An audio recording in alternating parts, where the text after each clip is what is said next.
সাথে সম্পর্ক রাখতে পেরেছেন, কাজ করতে পেরেছেন। আসন্ন ত্রয়োদশ জাতীয় সংসদ নির্বাচনকে সামনে রেখে চাঁপাইনবাবগঞ্জে প্রায় ৩,০০০ মোটরসাইকেল নিয়ে শোডাউন করেছেন চাঁপাইনবাবগঞ্জ ৩ আসনের জামায়াত মনোনীত সংসদ সদস্য পদপ্রার্থী ও বাংলাদেশ জামায়াতে ইসলামী নির্বাহী পরিষদের সদস্য ও ঢাকা মহানগর দক্ষিণের আমির নুরুল ইসলাম বুলবুল।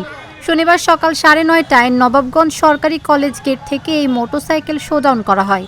মোটরসাইকেল শোডাউনটি নিউ মার্কেট, বিশ্ব রোড, শান্তিমোড় সহ চাঁপাইনবাবগঞ্জের গুরুত্বপূর্ণ সড়ক প্রদক্ষিণ শেষে চাঁপাইনবাবগঞ্জের পৌরসভার সামনে গিয়ে শেষ হয়। শোডাউন শেষে জামায়াত নেতা বুলবুল বলেন, আগামী দিনে চাঁপাইনবাবগঞ্জকে নতুনভাবে গড়ে তোলার পদক্ষেপ গ্রহণ করবেন। তিনি শাসক নন, জনগণের সেবক হতে চান। এছাড়া আগামী দিনে সকল ভালো কাজের সাথে থাকার প্রতিশ্রুতিও দেন তিনি। এ সময় উপস্থিত ছিলেন সাবেক এমপি লতিফুর রহমান, জেলা জামায়াতের আমির আবুজার গিফারি, সেক্রেটারি আবু বক্কর, সদর উপজেলা আমির হাফেজ আব্দুল আলিম, পৌর আমির হাফেজ গোলাম রাব্বানি সহ অনেকে। তারাই দিবেন, কিন্তু খুবই দুর্ভাগ্যজনক যে আমরা লক্ষ্য করছি যে আমাদের রাজনীতিতে প্রতিদ্বন্দ্বিতা থাকবে, প্রতিযোগিতা থাকবে, কিন্তু এটা যেন বিরোধের জায়গায় না যায়। কিন্তু আমি দেখছি যে বরাবরই জামায়াত ইসলামের বিরুদ্ধে, জামায়াত ইসলামের প্রার্থীর বিরুদ্ধে একের পর এক অন্য কোনো বক্তব্যই নাই। মানুষের ভাগ্যের পরিবর্তন, চাঁপাইনবাবগঞ্জের এলাকার উন্নয়ন, এগুলো নিয়ে আসলে তাদের কোনো বক্তব্য নাই।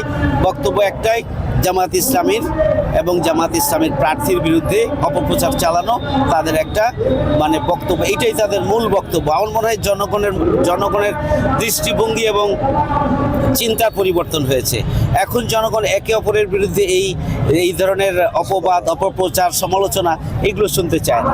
বাংলাদেশের জনগণ চায় যে সত্য এবং সুন্দরের পক্ষে, ন্যায় এবং ইনসাফের পক্ষে বসবাসযোগ্য বাংলাদেশ, বসবাসযোগ্য চাঁপাইনবাবগঞ্জ যারা গড়ে তুলবে তাদের পক্ষেই জনগণ থাকবে। যারা বক্তব্য দিচ্ছেন তারা বিগত দিনে দাবি করেন 5 বার 7 বার বলে নাকি তারা এমপি হয়েছেন। কোনবার কিভাবে হয়েছেন সেই বক্তব্য আমরা দিলাম না, এটা জনগণের জানা আছে।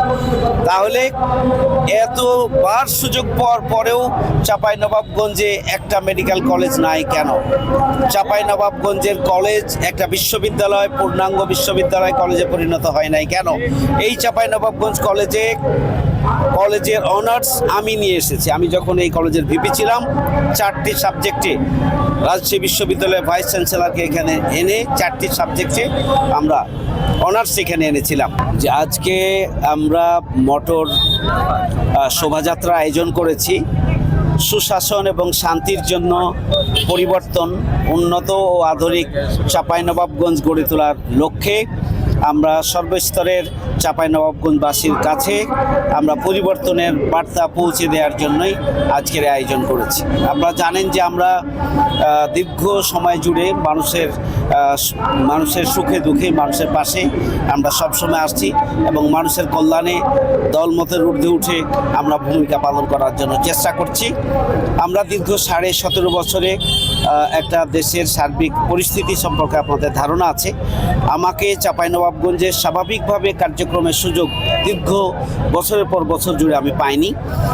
আমরা 5ই আগস্টের গণঅভ্যুত্থানের পরে স্বাভাবিকভাবে চলাফেরার যে সুযোগ পেয়েছি, আজকে চাঁপাইনবাবগঞ্জ পৌর এলাকার মানুষের কাছে আমাদের বার্তা পৌঁছে দেওয়ার জন্য এবং পৌর এলাকার মানুষের সহযোগিতা কামনা করে এবং আগামী দিনে কামনা করার জন্য, এবং বিশেষ করে আগামী দিনে তাদেরকে সাথে নিয়ে আমরা চাঁপাইনবাবগঞ্জের পরিবর্তন আনব এবং বসবাসযোগ্য একটা মানবিক চাঁপাইনবাবগঞ্জ, একটা প্রশান্তির চাঁপাইনবাবগঞ্জ আমরা গড়ে তুলব। তা আগামী দিনে চাঁপাইনবাবগঞ্জের মানুষ পরিবর্তন চায়, গোটা বাংলাদেশের মানুষ পরিবর্তন চায়। বিশেষ করে চাঁপাইনবাবগঞ্জের একই পরিবারের 2 ভাই 30 বছর জুড়ে এখানে দুঃশাসন চালিয়েছেন, শাসন করেছেন। মানুষ অতিষ্ঠ। স্বাভাবিকভাবেই, স্বতঃস্ফূর্তভাবেই চাঁপাইনবাবগঞ্জের মানুষ এবার পরিবর্তন চায় এবং এই যে একটা অস্থিতিশীল অবস্থা, এই অস্থিতিশীল অবস্থা থেকে একটা প্রশান্তি তারা খুঁজে পেতে চায় এবং আগামী দিনে একটা বসবাসযোগ্য মানবিক চাঁপাইনবাবগঞ্জ গড়ে তোলার পক্ষে, দাঁড়িপাল্লার পক্ষে তারা ভোট দিবে বলে আমি মনে করি। এই বার্তাটি আসলে মানুষের কাছে পৌঁছে দেওয়ার জন্য আজকের আয়োজন করেছি আমরা।